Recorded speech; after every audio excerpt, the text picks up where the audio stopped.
Welcome back, this is Board Game Officer. Today we're going to go through the Confrontation phase of Dante Inferno. If you didn't watch the first phase, the Chronicle phase, go ahead and I'll have the link down in the description below. So go ahead and check that out to see how this got set up. But let's go ahead and jump on in and see what we are up to here. So here we have the setup here. We've got our 4 champions here. We've got Minos here. He's kind of hard to see right now, but his facing does matter. So I'm not going to turn him around. As you can see, that is his face there. So he does have a backside and he does have a front side. So facing does matter for the malefactor, which is Minos. However, facing does not matter for the champions. So I have them facing forward just so you can see them better. And as if you look here, they do not have a backside because facing doesn't matter. Now, as you can see, I also color coded their bases. As you can see, the mercenary, he's gonna cut a red background, so he's gonna be the red one. Devotee is kind of that grayish background, so she's got the gray base. The outlaw has got a green background, so he is going to be the green one. And my one companion here is the artist. She's kind of purplish, so she's going to be our purple one. And then obviously it says when I put my cursor over them as well. Let's go ahead and go over just a quick how to play what's going on here. So from the top-down view, you will see we've got areas and spaces. Spaces, I think is what they call it. I don't remember. But basically these little triangles. So as you can see here, Minos is standing in the center. However, the champions are each in those triangles. When a malefactor moves, they're going to go from center to center. So that's one move, that's one move, and that's one move. Where the champions are also going to move one area at a time, but they're going to be in these triangles. Now, anytime you move to an area, you can choose which triangle you want to be in. So you can go from this triangle to that triangle with just one movement. Or you can go from this triangle to this triangle with also just one movement. Also, you can move within an area. So if I'm already in this area, but I want to go to this one without moving out, you will still have to use one movement, and I can move to any one of the other triangles. Now, since we're on a stair here, let's go ahead and talk about elevation here, because as you can tell, there's definitely a lot of elevation going on, which is one thing that's really cool about this game. So whenever there's our stairs to a level, that is a free movement. So because there are stairs here, I can move from here to here as a normal movement because we have stairs. However, if I'm on this side here with no stairs, I cannot move here unless I have the ability climb, which is a movement that helps you go up one level. Also, if you are to move down without the use of stairs, you're going to take 2 damage for each level. Unless, of course, you have the climb ability, means you could climb down without taking that 2 damage. However, like I said, you're going to lose 2 damage per level. So we've got a level 1 and we have a level 2. So I can move here to here, but I'm going to take 4 damage. Another thing here is you can see we have a level 1 pillar and level 2 pillar. You can move between the same level of things. So I could move, because this is a level 2 building and this is a level 2 pillar, I can move there for one movement. I could jump across. So if I really wanted to come over to this arc here, I could go 1, 2, 3, 4. But because this is a level 1 and that's a level 2, I would take 2 damage to come down from that level. But that is a straight way to get to the arc rather than coming all the way down and then back up. Which actually that was illegal because that's a diagonal move. I thought this pillar was in here. You can't move diagonally. It is only our orthogonal movement here. So you cannot move that way because that is a diagonal move technically. But you can move orthogonally across, and you can move from the same level to the same level as you go across. Now, one thing I want to point out, elevation does not give you any combat advantage, meaning shooting from here to here. I could do that. I could even, if Minos is up here sitting on the throne, I could still, if I had a range attack of 2, 1, 2, I would hit him. Elevation does not care whether they're stairs or not stairs. Elevation does not do anything for combat. However, some cards and some champions might have something if they're above or below a level, but straight up, it does not do anything. Line of sight is not a thing in this game. There's nothing blocks line of sight, nothing really. Just everything is counted orthogonally, meaning he is there. He is technically 2 range away, but I can still see him. There's nothing that blocking him. He's just 2 range away. One thing that elevation of pillars does do is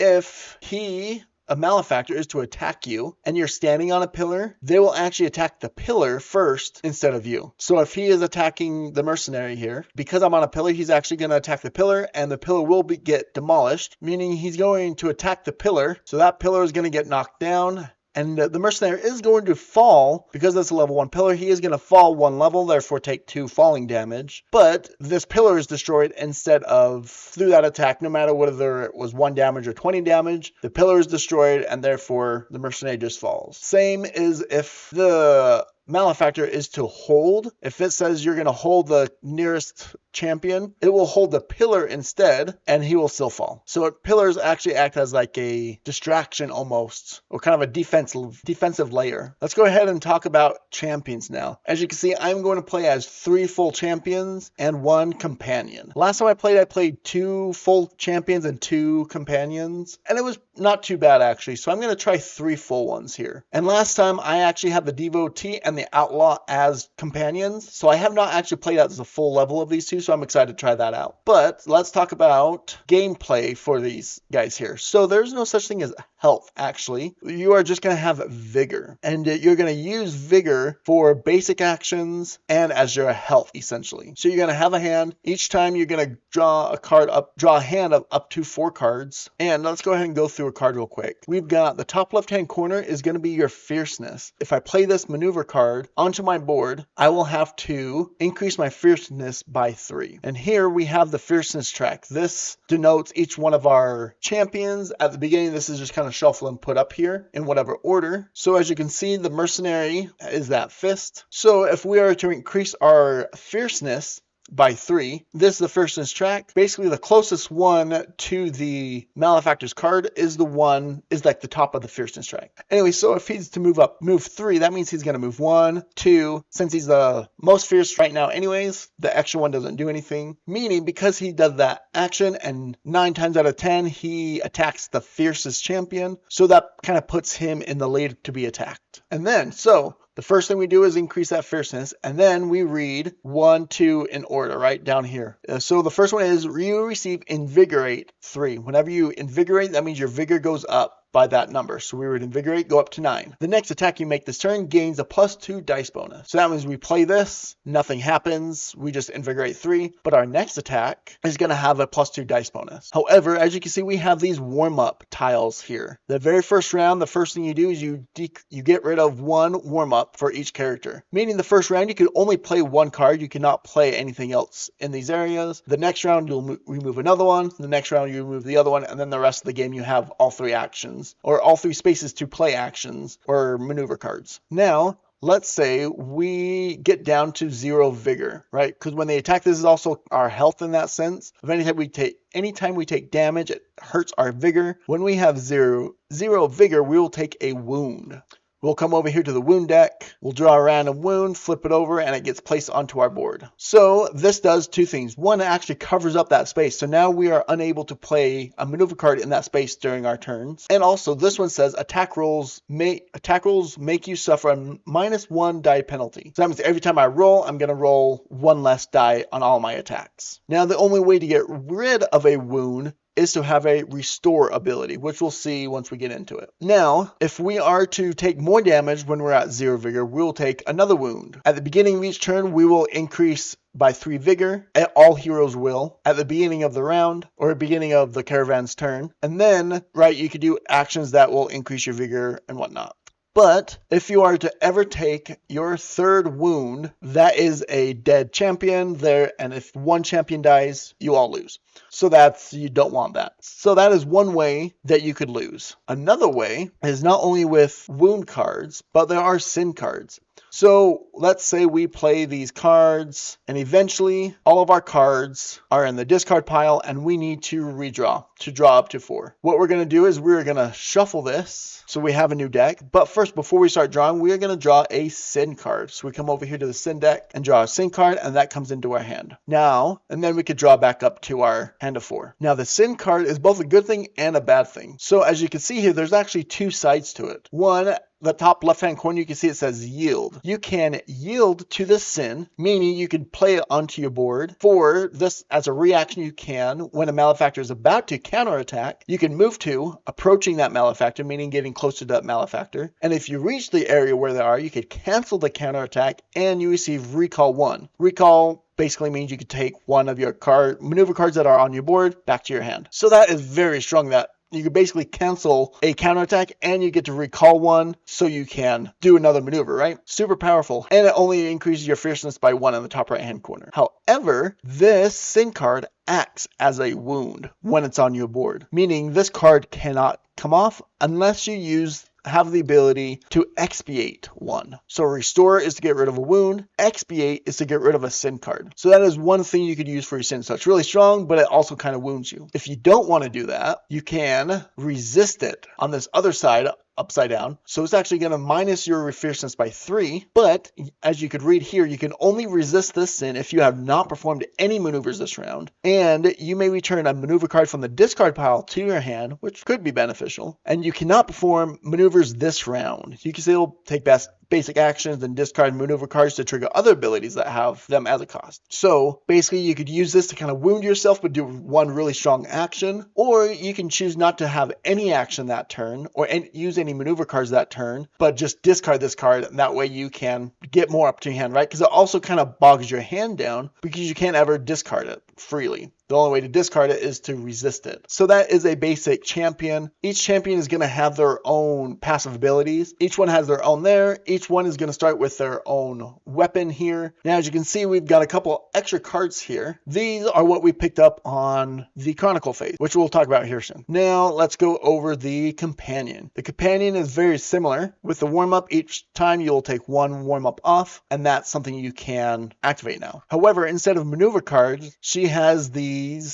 prepared tokens, basically perform, meaning to activate one of these abilities, you're going to take one of these and place it on that ability, meaning that you are activating it. So each round you'll get rid of one of these, and it can be any one. It doesn't have to be top to bottom. You can get rid of this middle one first and then this last one, right? And each time you perform one, you place that on there, meaning you can't perform it again unless somehow you are to recall it. Now, wounds for companions are going to come from these things just on the other side, and you're going to place this wound on one of these abilities here, and when it's on that ability, that means you cannot perform that ability anymore unless you are to restore that. So they will never get sin cards because they don't have a deck to replenish. They will just deal with wounds covering up their abilities. And then all heroes, all champions and companions start with 6 vigor, denoted right there. Now let's go over attacking and the malefactors. So as you can see, here is the malefactor card. They have their traits on that right side, as well as their defense or their sturdiness, what they call it, for each of the malefactors. So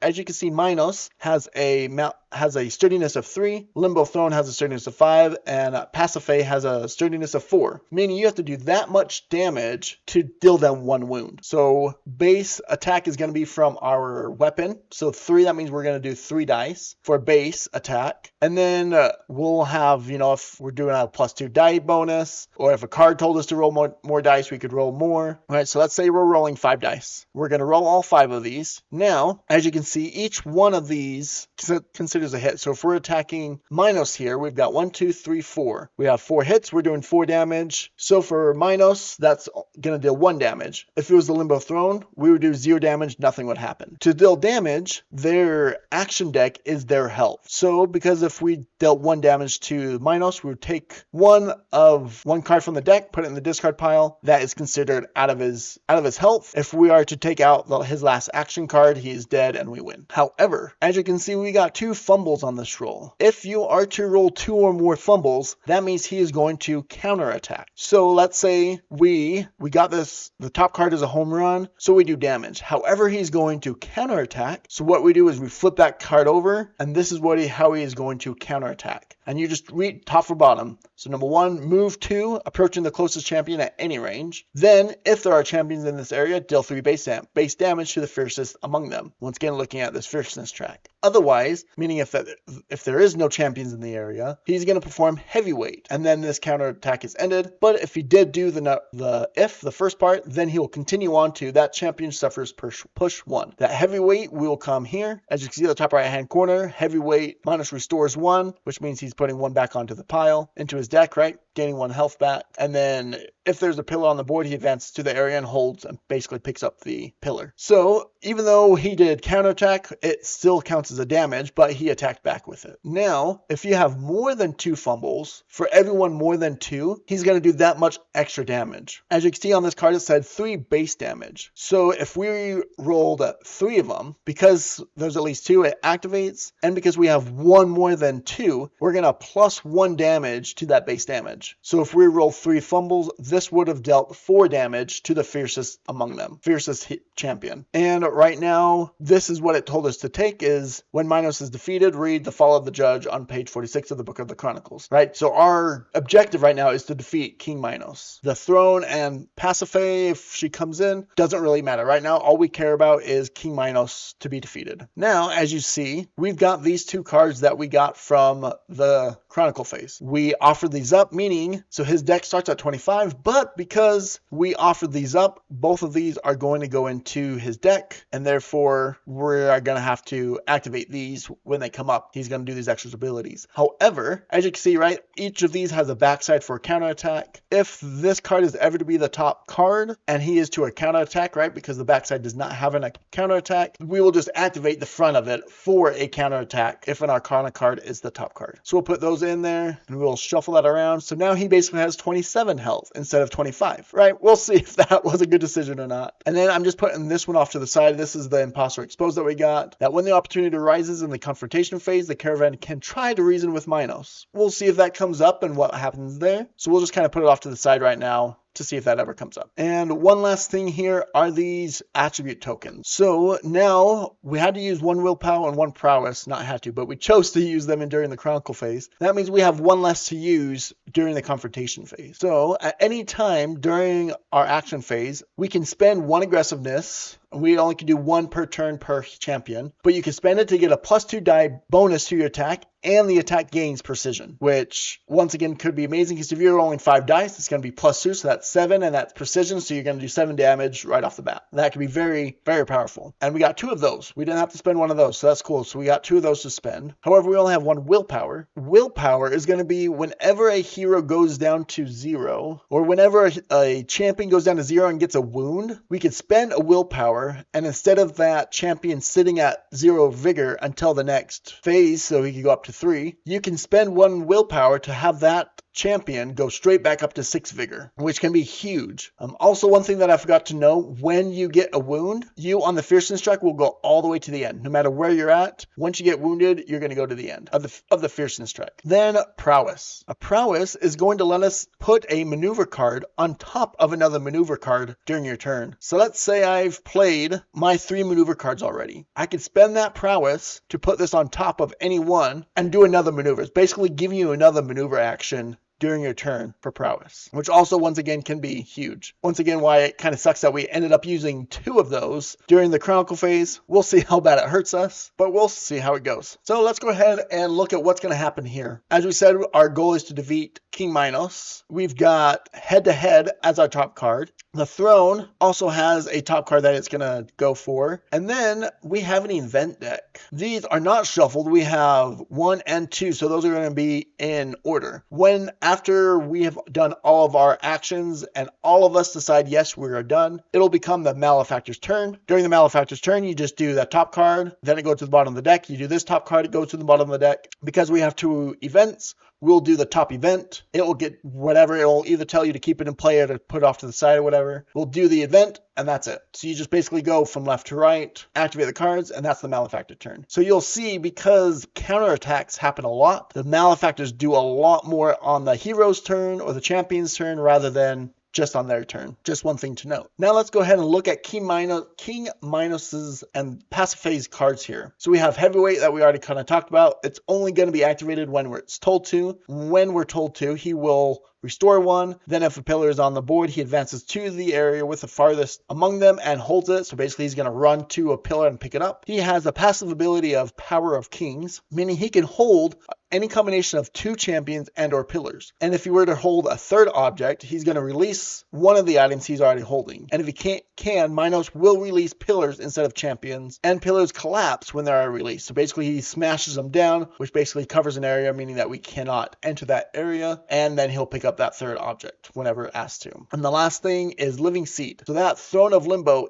is considered furniture, so it cannot move or change its facing, but it can be pushed by heroes or champions, or maybe even Minos will do it. So the Living Seat, the throne, is considered a furniture for furniture pieces. Also, furniture consists of stairs, pillars, arcs, and everything. So one thing I forgot to go over was basic actions. So for any of these basic actions, it is going to cost 1 vigor to do any one of these basic actions. There's 3 of them. First basic action is to move. So you will spend 1 vigor to move 1 area. The next is to interact. You can interact with a pillar to go to the top of the pillar. Whether it's level 1 or level 2, you can interact with it to go to the top. You can interact with an arc. When you interact with an arc, it's basically like a chest. You will get to draw a random findings card, which can be beneficial. And the last one is you can give an item, and that is a infinite range. So they could be anywhere. You could give one of your items to someone else. Now, just to know, that is to give an item, not take an item. Once again, those basic actions, you can do them as much as you want. So you can spend 5 vigor to move 1, 2, 3, 4, 5 spaces. I don't know, right? You can spend 5 vigor, which could almost kill you, but you're moving way far, right? Just something to take note of. All right, let's go ahead and look at each character here. We have the Outlaw. They each have a couple passive abilities. So he's got Guerrilla Tactics. Range attacks you make receive a +1 die bonus as long as you are at least 2 areas away from where you made your last range attack. So he likes to move, which goes along with his next passive ability is Slide.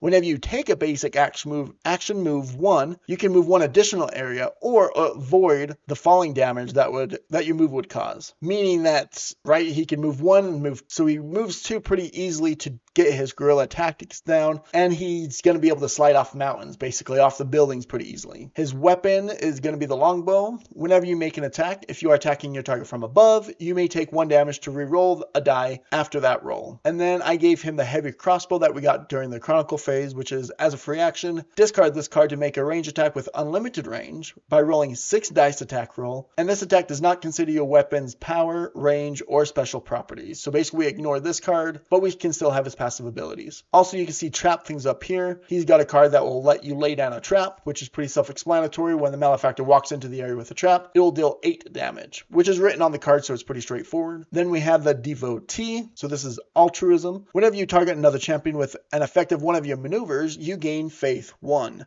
which we'll talk about what Faith does. But basically, she likes to support people. When she does, she gets a Faith token. And then Martyrdom. Whenever another champion is about to suffer wound or yield to sin, you may receive that card in that champion's place. If you do, that champion receives Invigorate 3. So she's going to be able to take those wounds and sins instead of someone else and invigorate them. Her weapon is going to be the Holy Sacrament. The top right, it's got 3 dice and a range of 2. I think I forgot to point that out here. The longbow is going to roll 3 dice for a base attack and 3 range. And this is once per turn as a free action, you may discard a maneuver card to make a range attack with a +1 dice bonus. So she can do a lot of attacks. However, the more you go through cards, the more you're going to get sin cards, right? So that's the trade-off. And then he gave her the shield, since she's kind of the support character, which as a reaction, when you are about to take damage from the malefactor's action or counterattack, or when you are about to be held, discard this card to block the damage you would take. If you were going to be held, you are not. So it's basically just to kind of block everything off. Then Faith, so she will gain these Faith tokens. She can spend 1 Faith token to give herself or 1 hero within 2 areas Invigorate 2, so she can help heal people by spending 1,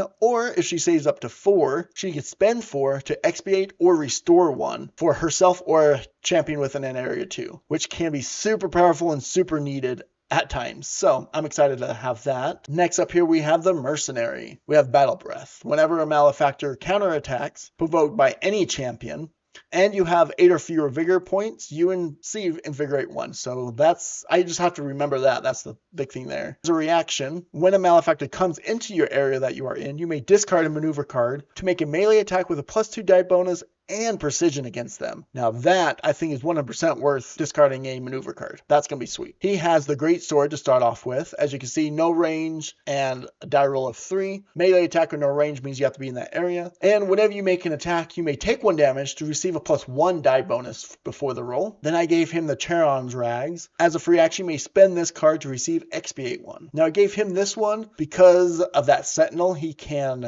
might be going through his deck a little bit more. So I gave him that to Expiate to get rid of a sin card. And Merciless is whenever a single attack you made inflicts 2 or more wounds against the same malefactor, that malefactor suffers an additional wound. He's a mercenary, so I'm hoping that he's going to be dealing the damage, so he might have a higher chance, especially with that precision. He might be able to do more damage, therefore I gave that to the mercenary. Now over to our companion here. Her weapon has a die roll of 3 and it is melee. Whenever you make an attack, and if you are attacking your target from behind, you may take 1 damage to add 1 hit after the roll. So this is really important, right? When their sturdiness is 4 and you roll a 3, you could take 1 damage to get that 4, so you actually do a damage rather than doing nothing. Or 7 and to do that 1 more, so you do 2 full damage kind of thing. And now let's look at what she has when we have her 3 things. So she's got Twin Strike. To do this one, you need to be attacking your target from the back, and you make a melee attack with a +3 dice bonus. Plus this one you'll have this ability to do that, so that's really strong. Or this one's really cool, Performance. You can copy a maneuver that is on another champion's board, or that belongs to a champion, copy an effect and fierceness. If the maneuver instructs you to make an attack, consider that you are using the weapon that belongs to its owner. So that is very powerful, especially as a companion, that she can do a lot of stuff helping out. And Flourish, you move 1, then you make a melee attack with a +2 dice bonus, then you move 1. So basically you move, attack, and move, which the artist is really kind of that rogue type character, as you could tell. Once again, if the card tells you to move, that is not considered a basic action, so you don't have to pay the vigor. That is part of the maneuver card or action, therefore you don't have to pay it. Alright, I'm sorry that probably went on way too long, but I just wanted to kind of go through that real quick. I will have timestamps so you could go past that all if you want. But let's go ahead and get started on this, and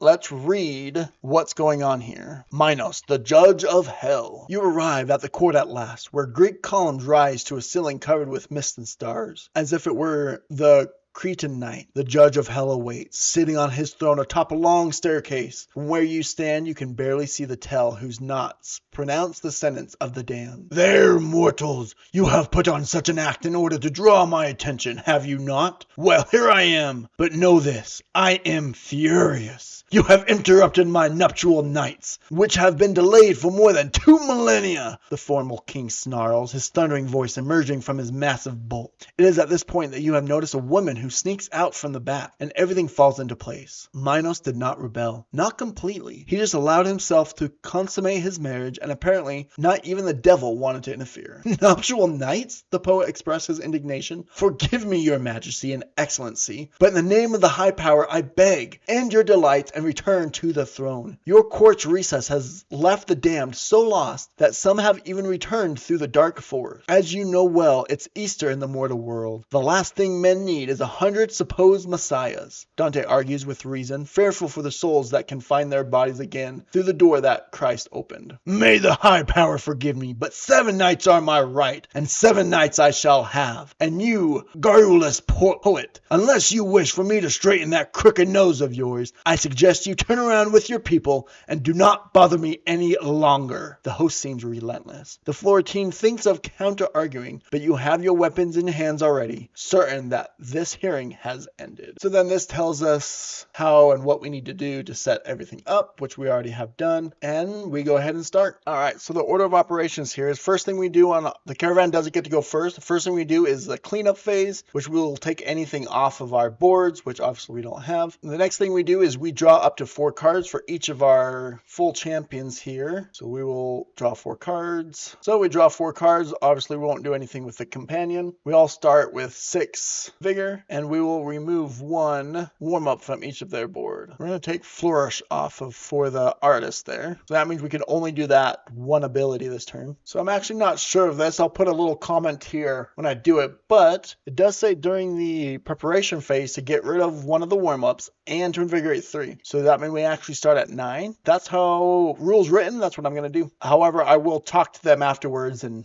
I'll put at the bottom if I was supposed to do that or not. But that's what I'm going to do because how the rules are written makes sense. And now that was all that. Now is considered the taking action windows. So now we could just do whatever we want action-wise, turn-wise to try to attack and kill this Minos and the throne. Let's go ahead and jump on into this. So the outlaw here, we have Clear Shot. You make a range attack if you are above your target. The attack receives a +2 dice bonus. Long Shot. You make a range attack with a +1 die bonus for each area away that you are from your target. For each bonus die this attack receives, you raise your mark marker by one position on the fierceness track. That's not bad. Pin down, you make a ranged attack. Collateral effect means that it's going to have a secondary effect to the ranged attack. If there's furniture in the area the targeted malefactor is in, they suffer debilitated. You become the fiercest champion. So debilitated basically means that they get knocked down, and for their action or counterattack, they will just stand up instead of acting or counterattacking. So that's actually really cool. And distract. You make a range attack with a +1 die bonus. And another collateral effect, the next attack made by another champion against this malefactor this turn receives a +2 dice bonus. Okay. As for the devotee, we have bless. You and another champion that is up to 2 areas away receive invigorate 2, and the next attack they make this turn receives precision. All right, that's cool. Compel. You receive invigorate 2. A malefactor of your choice at any range moves 2, approaching you. You or another champion that is up to 2 areas away receive a +1 dice bonus for the next attack against that malefactor this turn. Okay. But that one I'm definitely going to want to wait so I can have a second attack. Word of salvation. You and another champion that is up to 2 areas away receive invigorate 2 and gain inspired 1. So inspired is going to be a token that you could spend after you make an attack roll, and all fumbles turn into a double hit. And join the fray. You or another champion that is up to 2 areas away make an attack with a +1 die bonus if possible. Ooh, that's not a bad idea. Okay, cool. And then for the mercenary, we have heavy throw. Restriction, there must be furniture in the area. And then you're going to throw furniture in this area at a malefactor up to 2 areas away, dealing 5 damage to them. If you are above your target, this throw deals 2 additional damage. And clarification, thrown arcs are destroyed, pillars, stairs, or tornadoes are repositioned and in the malefactor's area. And then the limbo throne, because it's stated as furniture, we can throw the throne. It won't hurt the throne, but it will still hurt the malefactor or Minos. Charge, you move 2 and you make a melee attack with a +1 die bonus. That's cool. Ruthless assault, you make a melee attack. For each position you move down on the fierceness track, while performing this maneuver, this attack receives a +1 die bonus. So as you can see, the fierceness actually goes down 3 for this one, but that's why you can get up. So it's really good to get up to the top and then do this. So you go down to the bottom, you get a +3 die bonus. And grab break, make a melee attack with a +1 die bonus. Collateral effect, the malefactor releases each object they are holding. Resolve this effect before any counterattacks that were generated by this attack. Cool, so it basically goes and attacks his hand basically. And then we warm up Flourish, meaning you can move 1, then make a melee attack with a +2 dice bonus, then you move 1. So as you can see, we have Minos that is right there. All 4 of us are starting right there. So what do we want to do? All right, so what I'm actually going to do is I'm going to use this compel. So I'm going to invigorate 2. A malefactor of your choice at any range moves 2, which because the throne cannot be moved, right, that moves, so I can't do that. But so I'll use Minos and he'll come 2 here. And then you or another champion that is up to 2 areas away receive a +1 dice bonus for the next attack against this malefactor. Meaning, I'm going to choose another hero, meaning I get a faith because I'm affecting someone else with one of my cards. And I'm going to move her up 2 on the track.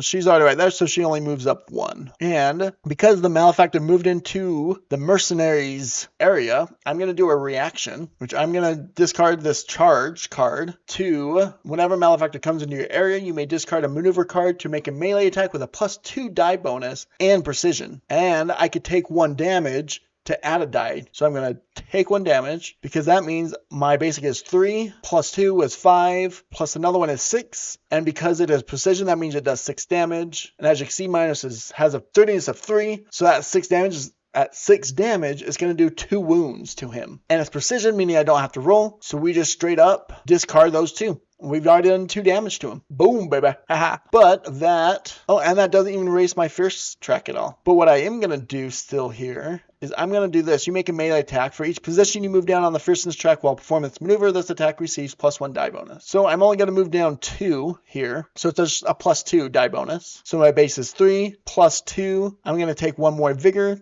for this one. So I have a 6 dice. But this time I do have to roll. So I'll roll the 6. Yeah, look at that. So 1, 2, 3, 4, 5, 6, 7. I just got 7 hits, only 1 fumble, so that basically does nothing. No counterattack, no nothing. 7 will do another 2 damage. So 1, 2. So the mercenary just did, oh wait. But both times I did 2 damage, so that means I just did 6 damage with the mercenary. That was legit. Once again, that was just a good die roll. And that was awesome. The precision, I feel like that was a little bit strategic. That was just luck. Wow.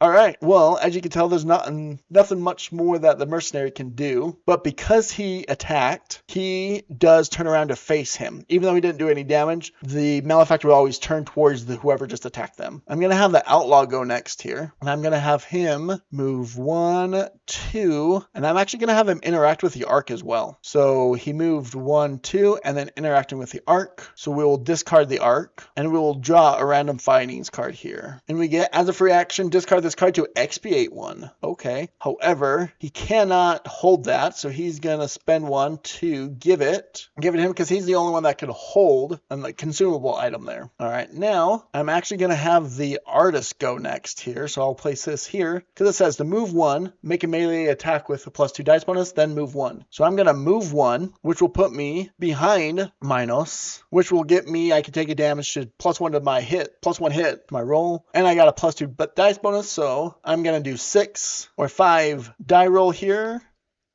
Let's see where we get. All right, not as good. Ooh, actually, that is actually not too bad because that's 1, 2, 3, 4, 5. She will take 1 damage to add a damage, so that'll be 6, which will do 2. However, we do have 2 fumbles, therefore he is going to retaliate here. So let's do that first. He is going to crunch. If Minos is holding any champions, release the fiercest among them, dealing 4 base damage to them at the end. Not doing that. Or he's not holding anyone. Otherwise, advance through the area with the least fierce champion at any range, which is the mercenary, which is actually exactly where he is at. And then hold the least fierce champion in this area, dealing 3 base damage to them. So there's only 2, so there's no increase to that base damage. So I am placing the people that he's holding right here next to the board here. So Minos is holding the mercenary and doing 3 damage to him. 1, 2, 3. And that is his counterattack, and we'll discard those 2 cards because we hurt him twice. The artist hurt him twice. All right. However, he is still going to face this way because that is who he picked up and attacked. So he's still going to face that way. So the only thing we have left is the outlaw to attack, which he is up above him right now, which we did on purpose. All right, I'm just going to do a clear shot. You make a ranged attack. If you are above your target, the attack receives +2 dice bonus, which is perfect. And then my guerrilla tactics is range attacks you made receive a +1 dice bonus if you are at least 2 areas away, which I am because I haven't done it yet. All right. Oh, I forgot my slide. I did not need to spend that second one because of my slide ability. And then whenever you make attack, if you are attacking your target from above, which I am, so I can take 1 damage to re-roll a dice after the roll. So I've got a +2 and a +1 to my 3, so that means I'm rolling 6 dice here. And I can spend 1 to re-roll 1. Let's go ahead and roll the 6. Ooh, okay, so we got 2, 4, 6, 7. So if I re-roll this, I'm going to take a damage to re-roll this one. Yes! So I got 2, 4, 6, 7, 8. I still only do 2 damage, but he does not retaliate. So I'll take 2 more damage. I've done 10 damage with only 1 card each. Okay, sorry, I didn't even need to mention, I am battling the tutorial. So 3 is pretty low for him because it's the tutorial, so I will, big caveat there. But I mean, I almost did half damage, and he only retaliated. I keep saying retaliated, but he only counterattacked once, and I mean, 2 of them was just because of Merciless. That's a freaking awesome card. As you can see, there's nothing else I could do. There's no other, but technically he will face him. Now, this actually brings up a good point here, right? Because he's not gonna ever face diagonally like this. He will always face one of the orthogonal directions, but in his view is going to be this diagonal, this triangle. You keep following that triangle out. So because he's in that spot there, he's facing that way and he's within his sight. Meaning if he would have been here, Minos would have faced this way, so he was within that triangle. So he's facing north right now because that is within the outlaw's view now. All right, so that was the champion's first turn, which was an awesome turn. But now it is time for their turn. So he does home run. Move 3, approaching the fiercest champion at any distance. The fiercest right now is the devotee, and the devotee he's already facing and is in the same area. If there is a champion in this area, he deals 4 damage to the fiercest among them. This action deals 4 additional damage for each object that Minos is holding. Home run, so he's basically like smacking him with it. That's cool. But he's not he is holding a mercenary. Oh dang, so he's doing 8 damage? What? Oh my goodness. I mean, at least it was the devotee. DVOT, but holy cow. So 1, 2, 3, 4, 5, 6, 7, 8. 8 damage. And then, so otherwise, so we ignore that because we did do the first one. That champion suffers push 2. So that means we're going to get pushed 1, and then we're actually going to get smacked up against that wall for the second push, which does 2 extra damage. So that means she goes 1, 2. Oh, man. That was rough, man. That was really rough. Okay, well, that was his turn. So we hit him pretty hard, but he just about killed one of ours. So that will go to the bottom of the deck. And we go on to the throne. What does the throne do? Minos advances to the area with the fiercest champion, which is already doing so. Oh no, he actually moved because the devotee moved. Minos holds the fiercest champion, dealing 3 damage to them. So the devotee comes here, 3 damage. Already getting the wound. Wait. Rewind. I'm going to use this retractable shield on that first one. So I was at 11. So instead of taking that 8 damage, yep. So instead of taking that 8 damage, I won't take anything. And then I took the 2, and then I just took another 3. Whew, wow, I'm glad she had that shield. So I did that 3 damage. If Minos is up to 2 areas away from the throne, activate him. The throne is not within 2, so I don't have to activate him. Otherwise, deal 3 damage to each champion being held. Which is both the devotee and the mercenary. So the mercenary goes down to 1, and the devotee goes down to 3. Holy bejeebers. Okay. Once again, like I said, oh man. And then if you're being held, you're not, he can't target you unless it specifically says target the people you're holding. Holy cow. So I almost got two of us wounded already after the first one. And now we have to go to the event. If the throne of Limbo has not yet been destroyed, Minos advances to it and sits on it. He occupies the center space. So he just jumps straight. Whoops, he doesn't change the direction unless stated. He goes straight to there. Minos faces the fiercest champion at any range. So the fiercest champion among these two. Ooh, I did not increase his, which is that hood, yeah. So between the two is actually the outlaw is the most fierce. So he's going to face the fiercest among them, which actually it's the same. And then that champion suffers the Mark of Transgression special wound. And then store this card after resolving after you finish its resolution. Meaning just put it off to the side. We don't have to worry about it again. But we will have to come here to the special wounds. Mark of the Transgressor. So we will take this and it covers up. We can cover up a slot with a maneuver card or with a warm-up card. It doesn't really matter. Actually, I'm going to put in this one. So you cannot resist sin cards. In the preparation phase step of the caravan's turn, right after you catch your breath or gain vigor, you take 2 damage for each sin card in your hand. Although the damage may reduce your vigor to 0, it does not cause any wounds. So I can't resist cards, meaning I have to put them on my board. But if I keep them in my hand, I'm going to get hurt at the beginning of each turn. Okay, well, that was the end of the Malefactor's turn. Yes, I did some damage, but yes, they did some damage to me. I mean, I almost got 2 dead already. Oh man, I'm glad the devotee had so much vigor. Okay, so we do the cleanup phase. So we take that off there. We move all that to the discard. We do not discard the wound. And then we will remove a warm-up token for each of them. And everyone gains 3 vigor. So the companions cannot go above 9. And all the champions cannot go above 12. So he goes back up to 4. He goes back up to 6, and he goes back up to 8.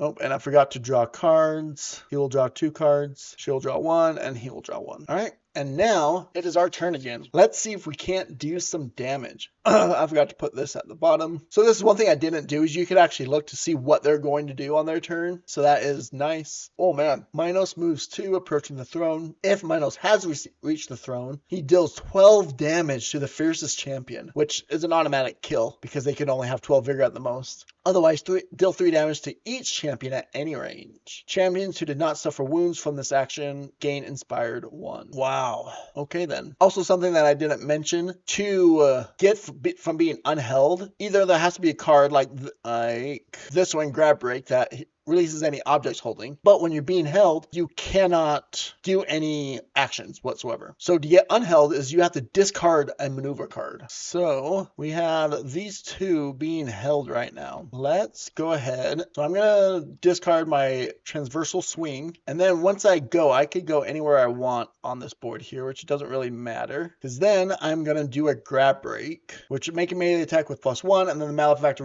releases each object they're holding. So it's a +1. +1 fierceness and a +1 die bonus to the 3, and I can take 1 damage. Ooh, so I'm only rolling 4 dice. Yeah, I'm not gonna take that extra wound. Actually, you know what? Why not? I'm not the fiercest among them. I'll take that, so I will roll 5 dice. So 5 dice. Oh, no way, dude. I am rolling insanely. So there's 2 sides with fumbles on this dice. So you have a third chance of rolling fumbles. And I think also a third chance of rolling. I think there's 2 1s, 2 2s, and 2 fumbles. 2, 4, 6, 7 damage with no counterattack. So I just did 2 damage again with that. And the devotee comes down. Whoa. Hello, devotee. So that was awesome. And I'm going to do this one, which was going to do 1 more fierceness. So he's second in place now, but you make a melee attack with a +1 die bonus, which I'm just going to do 4 this time. I'm not going to take that extra one. But the malefactor suffers push 1, and you can move to a space in the area. You push them 2 if you want. Double any falling damage dealt to the malefactor caused by this push, which, as you can see, is going to be 2 levels. So that's going to be 4 damage. That's going to be 8 damage. Wait. And I did 2 damage last time with that, so that's a third one. Okay, I know I'm playing on like super easy mode. The mode right above this is normal. It's considered normal mode, and he has 4 as a thing, which would have changed a lot already, right? He probably would have had like 5, 6 extra health instead of 13 damage, but I'm going with it. So let's go ahead and just do the 4 dice here. Oh, of course, man. Yep, see, so now 2, so I don't do any damage whatsoever. Man, I should have done the extra one. At least try to do 1 damage. That's all right. But this is resolve this effect before any counterattack. So I do get to push him. So I'm going to push him off the edge there. That does 8 damage. So that means I do 1, 2 there, 2 wounds, double any fall damage, dealt him out. Yep, perfect. Now we get to counterattack with just the top one. If you don't do damage, you just do of the top one and then put out the bottom of the deck. So he will do an arcing spin. Deal 2 base damage to each champion in this area. This counterattack deals 2 damage to each of the targets for each champion or pillar minus is holding. All right, sweet. So I did not do that. If this counterattack did not hit any champion, perform heavyweight. Oh, man. So we will look. Heavyweight restores 1. So he will get 1 health back. And whenever it does that, you take from the top of the discard pile to put back. And then if there's a pillar on the board, he advances to the area with the farthest among them and holds it. So it means he's going to come all the way to here, and he's going to pick up that pillar there. And that's it for his reaction. Then because I didn't do any damage to him, that will just go to the bottom. Dang. We're still over half done though, but we haven't even touched the throne, and we still have another event. So we're pretty much done with the mercenary. However, the devotee, maybe because we're so far away, we'll just attack the throne a little bit here. Let's see what we can do here. You are another champion that is up to 2 areas away, invigorate 2, and gain inspire 1. Ooh, I am going to do that one. You or another champion. So I'm going to let him gain 2 vigor and inspired 1. You or another champion that is 2 areas away may make an and she gets a faith because she did it on someone else. You or another champion that is 2 areas away may make an attack with a +1 die bonus if possible. So the question is, do we want to debilitate the throne so we could ignore it because we haven't touched it yet? Or do I want to make 1 attack on it and hopefully do 5? I have to do 5, only rolling 4 damage.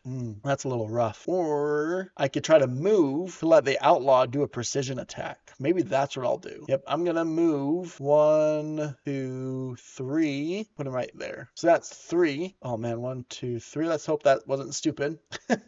And I'm going to play this. You are another champion that is up to 2 areas away. Receive invigorate 2. And the next attack they make this turn receives precision. That is going to go up 1. However, she's already at the top, so that's fine. Hopefully, she'll now go to the bottom, though. So she gains another faith because she is going to invigorate the outlaw by 2. So he'll go 1, 2. So he's up to 10. And his next attack gets precision. All right, so let's see if we can't add up as much damage as we can here. Let's see. You make a range attack with a +4. Whoa. Restriction. You need to discard a move card from your hand. Fail to discard it. You cannot perform this maneuver. You make a range attack with +4 dice. Okay, that I think is worth it. What do I do? This 6. No, because that will be 7. Yeah. You make a range attack with +1 die bonus for each area you are away. Let's do some sliding here. Oh, he took that top. Dang it. 1. So I can go 1, 2. So yeah. So I'm going to move 1 so I can move and slide to that one. And so the Minos is still 1, 2, 3 areas away, which is his range. And I get a +1. And I am definitely definitely going to do this. So that's going to be +3 fierceness here. So that's going to move him up to the front for sure. And then I have to discard one. And I'm going to get rid of my long shot. So I have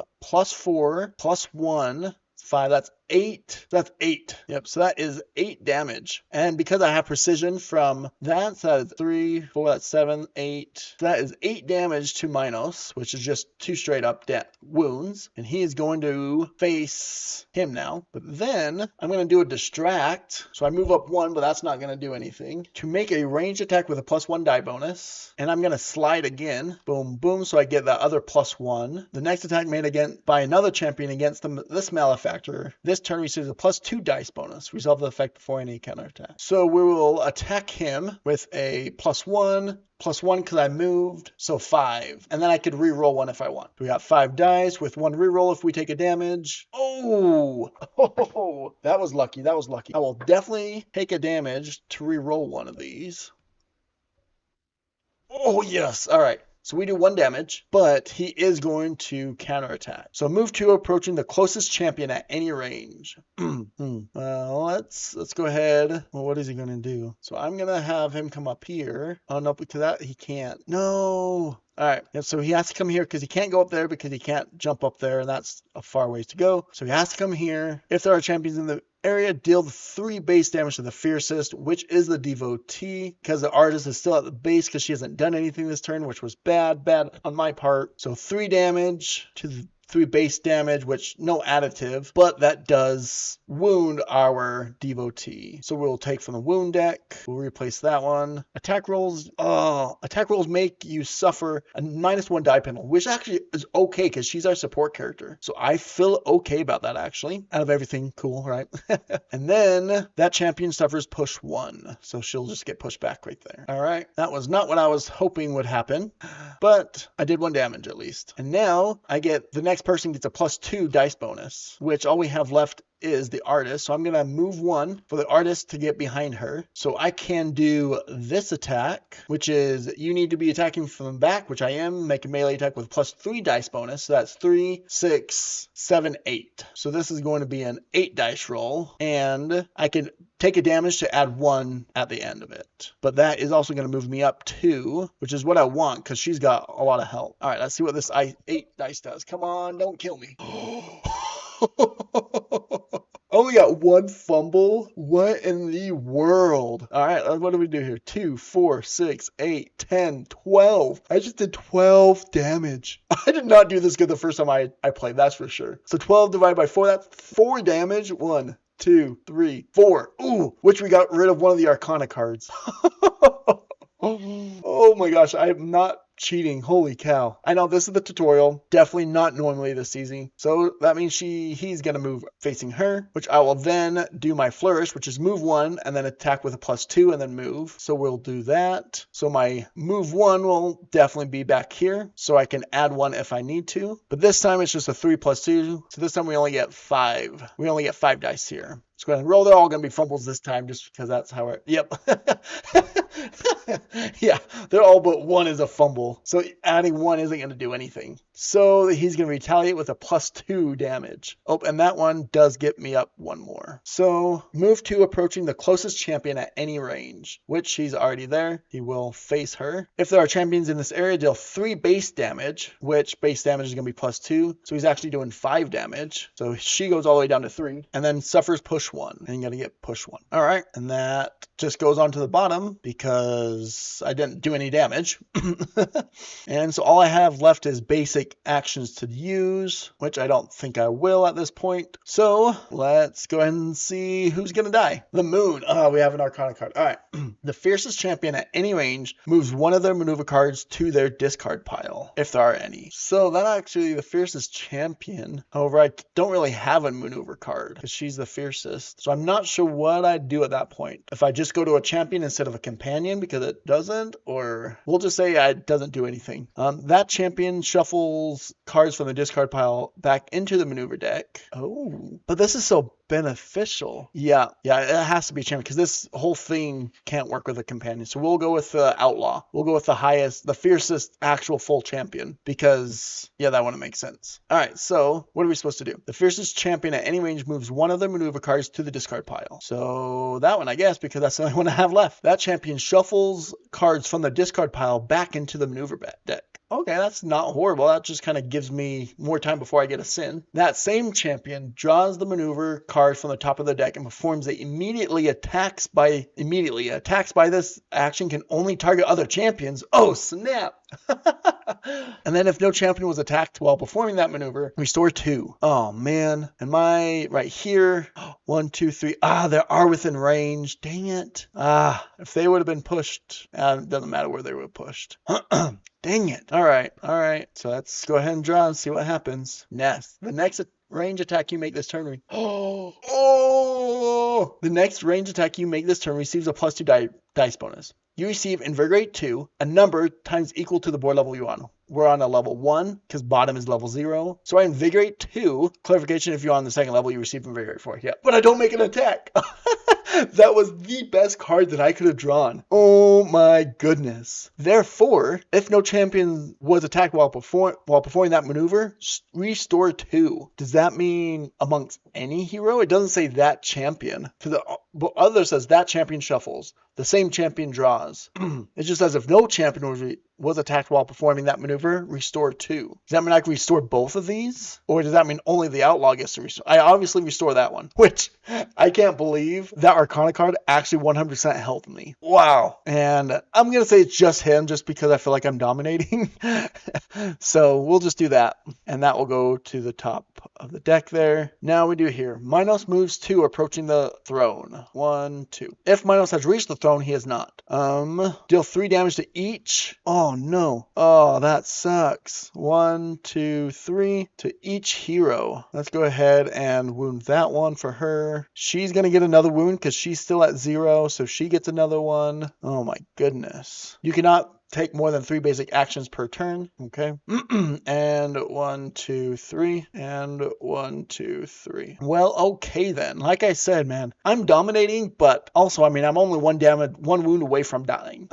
Maybe I should have restored 2 and let her take it off. I don't know. Holy cow. All right, and champions who did not suffer wounds from this gain Inspire 1. So, yep, you cannot have more than 1 Inspired. So he does not get a second one, but he gets 1. Those 2 definitely do not. And now for the second event here. The champion who has the least wounds or sin card on their board suffers Polymorph. Pretty much either one of these 2 here. I don't know, man. I'm gonna make the outlaw get polymorphed, and we'll go through polymorph real quick. Let's finish reading this. If 2 or more champions are tied, the least fierce amongst them suffers this effect. Details are in the book. So the least is actually the mercenary, so the mercenary has to. Oh man. All right, so the mercenary is gonna have to take it, and then read entry the Black Widow on page 45, and then store this card after. So let's go ahead and read that. I'll do polymorph on the backside, and I'll come back with when it's all done. So let's read the Black Widow first. Cordiality gives you way to blood as you realize that the judge of hell does not intend to do his duty. To the poet's surprise, such a transgression yields no immediate punishment from either side, heaven or hell. Does the Almighty look the other way? Or worse, does the devil? Even though the once king proves to be an excellent warrior, the numbers are in your favor, for you are not mere recruits either. It is in this moment that the cunning woman steps out of the shadows and joins the fight. Her eyes glitter like twin thunderbolts crackling in the supernatural power. Husband! She shouts as she floats a foot off the ground. Her hair waves as she is a storm personified. Allow me to remove such scum from our manor, for I cannot bear to sit still while they attempt to harm your majesty. Truth be told, you did not expect to face the sorceress. The Queen of Crete has joined the fight. Shuffle passive phase action cards and place them on the action face up in the 3rd slot of the confrontation tray. Special areas, so go into that foyer A2 and place her model there. If the caravan has an imposter exposed discovery card, which we do have, read the additional scene Confessions of a Dying Man aside. Otherwise, nothing special happens, you must continue. Haha! So here is this where this card comes into handy. Imposter exposed. So let's read Confessions of a Dying Man. The woman made an impressive entrance that is undeniable. However, the poet knows that you need to try to make the best out of this moment. Hear me well, your excellency, shouts Dante, drawing Minos' attention. This woman is not Pasiphae, your wife. She is an imposter. He takes a dangerous road. She is but a mortal who has learned to draw tremendous power from this place. That is all. She has made a fool of you so her people could come with your blessing. The plot has been exposed, but will a passionate heart give in to conspiracy? Oh, from the look the king gives the poet, you can bet yes. Liar! The exposed queen tries to argue. Oh, husband dear, hear no more of these lies. Have I ever been dishonorable in any way? She insists, but the memory that comes to the judge's mind is of wooden cow built by Daedalus. In the end, perhaps, you have a chance. The caravan discards the imposter discovery card and takes the forced confession objective card. From now on, the caravan has a second opportunity to achieve victory in this encounter. Alright, so we get to flip over this second one here, which says, extract the Pasiphae's confession. The imposter queen has joined the battle, and if you extract a confession from her, Minos will surely listen to the reason. When Pasiphae is defeated, read the imposter's fate on page 47 of the Book of Chronicles. Okay, so even though Minos is almost dead, he's only got 6 left out of 27. So he's actually pretty close. Let's look at what Pasiphae has. So here we have Pasiphae's, where she's got 9 and a sturdiness of 4. So she's actually a little bit harder to hit than Minos. And she's got 9 health, basically. And Minos only has 6. So it's actually going to be easier to kill, but because right now, defeat the King Minos, and we'll read page 46 versus page 47, right? So we're going to have a different ending, meaning we cannot end with both, right? We either choose one or the other. So the question is, do we keep killing Minos, or do we, I feel like killing the imposter, I feel like that's smart, right? Like in the good guy way. So we'll see what happens this next turn. All right. So here we have Polymorph, where we were polymorphed into a capybara, and as you see, we replaced his miniature with a capybara polymorph champion. So basically the idea is here, the first thing you do when you are polymorphed is you actually get rid of any wounds or sin cards you have. Then we switch, this is actually a capybara deck, so we replaced our deck. We replaced the model, which we already shown, and one thing is we'll play with their cards, but they do not get sin cards when they have to rebuild their deck. Their attack is 3, they do not get the weapon. Their attack is normally just 3, which is like the same as everyone else's, and they get out of this by either restoring or by getting a wound. Is how we get back to our normal self. So we got here is you are unable to take basic action, meaning we can't move when told, unless by the cards. And capybaras are armed with their teeth. You can make a melee attack and your draw power is 3, which I wish they would just put it like in the top right corner like normal rather than making it like a passive ability. But when you receive a wound or when you receive restore effect, we restore to normal. All right. And that is our polymorph. However, do I still use these? I'm going to say no, they can't use these because it just doesn't make as much sense, right? Or that inspired. We'll just put his stuff over here. All right, it is finally our turn. So let's go ahead and see what we can do here. So we clean off our deck there. We each gain 3. Oh, I found it in the rule book. I can use these. Sorry, so I'll make that correction. I can use these, just not the weapon. However, it doesn't say anything about my vigor, so we'll just keep it where it's at. Go up 3, and go up 1, 2, 3. Oh, guys, I have not even thought about using any of these. Oh my goodness. Well, here's the thing is I really want to kill her, but he's so much easier to kill. Especially I have 2 aggressiveness. That means I have 2 attacks with +2 dice and precision. So I feel like I could kill him really easy. But if I was doing a full campaign, I would definitely go with Pasiphae because I feel like that would change a lot down the road of depending on which one I finish with. Oh, and she gets that back. And all of their last warm-ups come off. Oh, they don't have them. I mean, the devotee is almost dead already. I mean, she will be able to restore 1 here. Oh, let's go ahead and draw cards. So she does not have to get a sin card until she has to draw. Wow, so we are yet to get a sin card. That's crazy. Which I thought I was going to get some with both of these, but that ended up not happening. Both the outlaw and the mercenary was going to get them, and then stuff happened. Once again, kind of cool. Let's see what the capybara here can do. So you move 3. You cannot give up this movement. Up to 1 volunteer champion who is in any area along your move can choose to be carried to the area where you end it. Okay.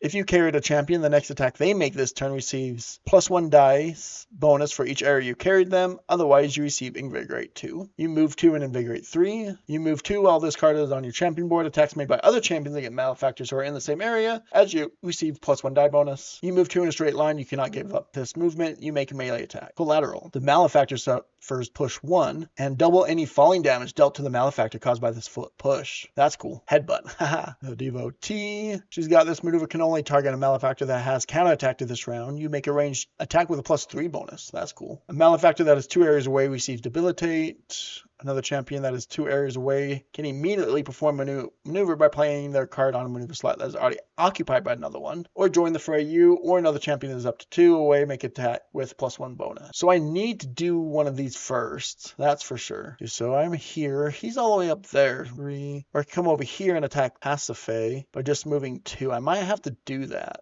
Let's do this. Okay, here we go. So I'm going to do this. Well, actually, I'm going to move 1 for the devotee to move here, and then I'm going to play this, join the fray. You or another champion that is 2 areas away may make an attack with +1 dice bonus. Because I do that, I get a 4th faith, and 2 areas away, I'm 2 areas away from the outlaw. So the outlaw gets to make an attack of 2, or +2, sorry, or +1, but he is up 1 area, but I'm not 2 away from where I made my last attack, so I don't get that. So it's just going to be 1 of 4, and I could re-roll, basically, against Pasiphae. So I just 4, the roll there, 2, 4, 6, but she has a thing of 4, so that just does 1 damage there. Put that right there for 1 damage, and no retaliate, so that's good. Now she's going to spend all 4 faith here to get rid of that one. So now I can actually attack here or do another one, but I don't need to yet. Oh, she was supposed to go up 1 on that right there. So the first thing I'm going to do is I'm going to set a trap here. Set a trap 1 area away. If you're not on ground level, you can place this trap up to 2 additional areas away. Your next range attack, you make this turn +1. So I'm going to do that. Does not increase my thing at all. I'm going to take a trap and place it into there because she should only move that way. And then the next attack I make is a +1. And I'm going to do that one. So I get a +2, 1. However, I am going to spend 1 to slide. So I could slide over there. So I'm 2 spaces away. Actually, I'm going to slide there and then I'm going to interact with that pillar. So I'm up there. So I did 1 more to interact with that pillar. If you are, oh, wait.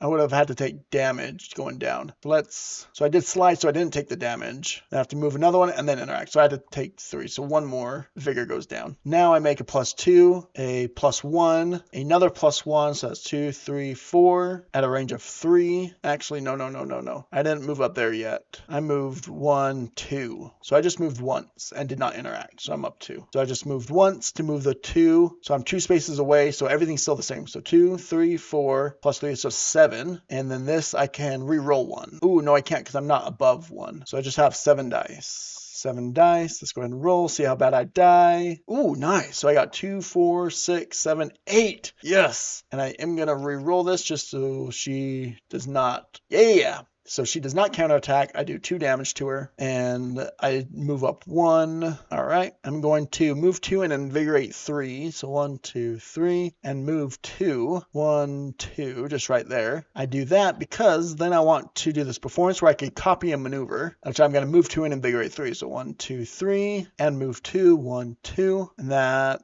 was 3. Let's see. So he went up 3 first. 1, 2, 3, and then the artist went up 3, and then she's going to make an attack from behind with a +3 to her melee, which is 6. And I'm going to use a fierceness. So that's +2 dice. So that's 8. And precision. So I'll do 2 damage to her. Haha.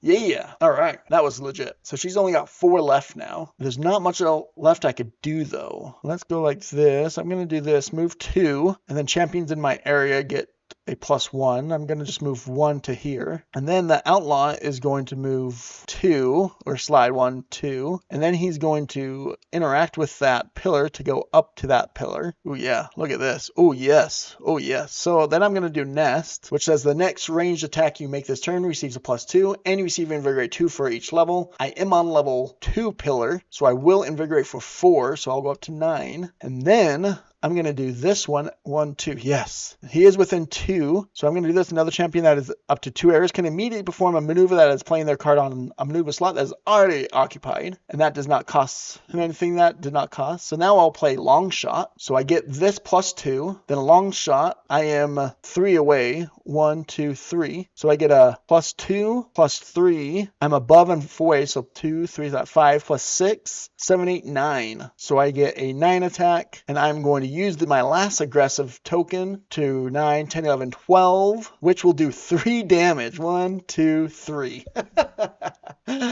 All right. Yeah, maybe I'm a little bit too powerful. This is definitely tutorial. The fact that she's only got 1 card left, and I mean, that's pretty much my turn. I got one more thing here, so I don't know if I'll be able to kill her. Let's see if we can't headbutt. Yeah, ooh, actually, let's do that. Move 2 in a straight line and make a melee attack. Oh, no, I moved him. Oh, man. Never mind. Take that back. Yeah, that doesn't really help at all. I think, is this cheating if I go back? I don't think it's cheating, because I just barely did it, and nothing rolled, nothing changed. So actually, he sent this over straight to him. So when I do 2 or more, I do 1 more, and I kill Pasiphae. I know that was a little cheat. I don't think that's totally cheating because it's such in the way, and I didn't roll, so nothing changes. It was all just math, and I did math. I went and changed one thing to do another math. Anyways, I'm calling it. So we extracted Pasiphae's confession. Read the imposter's fate. The imposter should have stayed hidden, although coming to the aid of her false husband brought some relief to her soul. Pasiphae exposed herself too much by facing you in battle. The sorceress' skills are incredible, but not compared to yours. Point! Have mercy! The woman screams as she takes the last blow. Her tempest aura shrieks, and she now lies helpless before you. Please, I don't wish to die. Allow me to return and try to redeem my faults so as to not suffer in hell. Limbo was the first of the destinations, and you saw, as I did, how disgraceful this place is. I shiver just to wonder what awaits you in the depths. The plea is so genuine that not only does Dante catch his breath, but even the devotee fails to respond promptly. However, her efforts prove useless as the enraged judge marches towards her with his tail tying knots. Then the poet told the truth. Minos grabs the woman by the collar and stares deep into her soul through her eyes, which he had not yet done. Artemis Papadakis, this is your true name? Your soul is stengy with sin, but one of them is the most putrid. You seduce me for the benefit of others, and for that, the 8th circle. The circle of fraudulent awaits, just at the 8 knots of my tell sentences. The king that once was takes his wife to the plank that hangs over the abyss, that which none but he in the exercise of his duty can use, and which aims at the emptiness below. Then, without another word, he throws her from the cliff, watching until the last of her screams fade into darkness. Lower your weapons, for much needs be done. He turns to you, who are still stunned by the scene. A legend passed, and no devil dared intervene. Where they go and who it was that ordered them to the underworld, that I do not know. But I do know that the high power prefers that you go after them. There is no more reason for us to shed our blood. Then, as suddenly as it began, the fight ends, and Minos grants you passage into the 2nd circle, promising to restore the order he let crumble. The best outcome you could have wished for. If the caravan has the Pledge of Redemption's discovery card, which we do not. Otherwise, just continue reading the instructions. Congratulations, the confrontation has ended and the caravan was victorious. Before continuing your campaign and moving on to the next circle, be sure to complete the procedure below in order to register your progress. And then onward. All right, so there you have the confrontation phase. That was amazing. That was a lot. I did a lot better that time than I did the first time. I'm wondering if because I played only with 2 full champions, this time I played with 3, and I actually felt that difference. I felt that I was much more powerful. Maybe that's why, or maybe I just learned how to play it a little bit better, or maybe I just had good rolls. I did have some good rolls. Can't really deny that. But so let's go ahead and go talk about what I think about so far after playing this a couple times. One, I really enjoy this maneuver deck. I like the fact that wounds are taking up space so you can't play as much. I like the fact that the cards play together so much in between each of these characters, the fact that there was a couple times, as you noticed, that I focused on one character and then realized I could have done other stuff with another character. That definitely does happen. And that's playing solo with multiple characters, right? Playing with multiple people can make it a lot better. But that was super fun. The devotee, even though she was a support character, I feel like she was a huge benefit to this winning. Like, she helped a lot. She was definitely not just like, oh, a little heal there, or hey, she was helping a lot. Felt that. I really liked the range character being able to shoot. The mercenary that became the capybara, right? That was kind of cool. The artist, she was fun. She was definitely funner as a full character. But as you can see, it's sometimes kind of hard to do the full character because your options are changing all the time, where companions are nice because the options don't really change. So as you're playing, it doesn't take so much mental load because you know what she can do every time. So overall, I really do like how the players not only like the maneuver card mechanic, but also the interplayability between all the characters is essential. Maybe that's why I did so much better, because I interplayed them a little bit better than I did the first time. Because that is really where your power comes from, is from helping each other out. As you can tell, I didn't even use these. I did play on the tutorial. I should have used the willpower for sure when she got that second wound. Really should have used the willpower for that. The prowess I probably could have used as well. The aggressiveness, definitely saving by the end, helps a lot. When you could like, hey, I know I'm going to do a 12 dice attack. She's one of the aggressive, so you know the damage you're going to do. So that was pretty darn cool and easy. I do really like this dice effect. I wish there was a little bit more re-rolling. I mean, the outlaw had that one re-roll. I wish there was some way to alter the dice a little bit more. But at that, I mean, I had really lucky dice, so I probably wouldn't have re-rolled much this time, because man, I think that was just it. They only counterattacked like 3 or 4 times, and I attacked probably like 15 times. Right? I had really good rolls, which made that easier, so take that with a grain of salt. Now as for the board, I really do like the fact that this elevation changes, right? I was able to push Minos off to do 8 damage, which did 2 wounds. The outlaw was able to run around. I really like his slide ability to help him run around a little bit more. I really like, you didn't see it this time much, but him picking up these pillars. He picked up a pillar, but then never did anything with it, just because he didn't counterattack near as much. But that ability of him throwing stuff last time, there was a lot of throwing, there was a lot of smacking. I guess he did smack me with another one of my characters, which actually it said object on there, so I don't know if that was supposed to be a character and get all that damage, but it did. I did it anyways.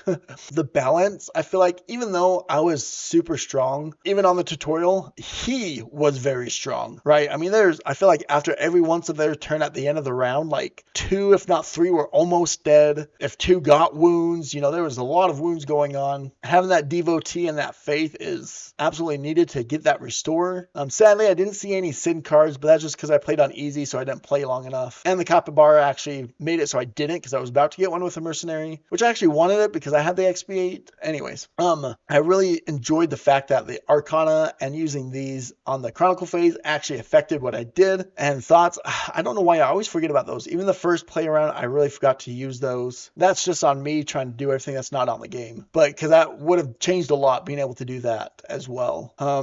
This Merciless, I love these traits and these abilities. I didn't actually end up using them. I was expecting to use these XP8s quite a lot, but stuff happened, so I ended up not needing to. I love these abilities with all the different malefactors. So yes, it's a boss battle, but there's other things going around. It wasn't just Minos. And then the fact that in the middle of it, my goal totally changed. So like, well, I want to kill her because she's the imposter. So I just totally forgot about Minos and just went after her and ended up killing her, right? That was really cool. The fact that that can change in the middle of it. These were 2. I thought that would be, throughout the Chronicle phase of which one I adopted. But the fact that it was another one, and then it was just an option. It wasn't like, oh, hey, you have a new thing or a new goal. It was like, you have a second goal that you could win either way. So that I really thought was cool, just, that effect. These findings cards, I was going to get that other arc, but I ended up not. But the findings cards can be pretty darn helpful, so I like that idea of having those around that you could go around and pick up as needed if you're needing some help. Thematically, the thematics are way cool. The fact that he's picking up and smacking stuff, and like the one was home run, basically taking an object and smacking me with it, which pushed me and did a lot of damage. The warm-up, these warm-up tokens, love-hate relationship. As you can tell, you are very, very strong. So being able to play 3 cards the very first round, I understand that is needed, right? Because even the first round, I still did 10 damage with only being able to play 1 card for each character, right? So it's definitely needed. It just makes it a little bit of a slower go, which probably needed as well, just because there's so much going on. So that's why I say the love-hate relationship. It's kind of sad doing it, but I 100% understand the need for it, because you would be way, way too strong before the Malefactor even gets to go if you had all 3 things, all 3 spaces to be able to do stuff. Overall, I had so much fun with this. I love the feeling of being powerful. So the fact that you could just do damage, and rolling, and I love rolling dice. As you can tell, one time it was up to 12 dice, and then I just used an aggressive, so it was just straight damage, right? But all that dice rolling, I absolutely love. I think it's fun, but not only is doing more dice more powerful, but it's also more scary because you're able to get those fumbles more often. For whatever reason, I did not get those fumbles today, but still had a blast with that. Overall, I'm super excited for this one. I am definitely going to be backing this because this is super fun. And I mean, to be full front, they actually gave me a free base pledge because I helped on other stuff past. I did a lot of stuff with Chronicles and actually like proofreading stuff. So just a full thing, they promised me just a base pledge. But I'm definitely getting more than that. That is for sure, because this is a fun one. But there you go. There's my 2 cents over this. Go ahead and you can find the link to the Kickstarter down below, and I will see you later.